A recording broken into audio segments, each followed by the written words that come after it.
સૌથી મહત્વના સમાચાર હાર્દિક અને તેમની સાથે જોડાયેલા અનામત આંદોલનમાં જોડાયેલા લોકોને હાલ તો મળી છે મોટી રાહત।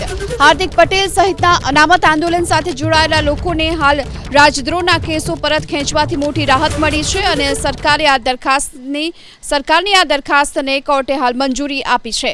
હાર્દિક પટેલ, દિનેશ બાંભણિયા સામેનો રાજદ્રોહનો કેસ પરત ખેંચવાની મંજૂરી અપાઈ છે। અલ્પેશ કથિરિયા, ચિરાગ પટેલ, કેતન પટેલ સામેના કેસો પરત ખેંચવાની મંજૂરી અપાઈ છે। સરકારી વકીલે અમદાવાદ સેશન્સ કોર્ટમાં આ અંગે અરજી કરી હતી અને આ અરજીને હાલ તો મંજૂરી મળી છે।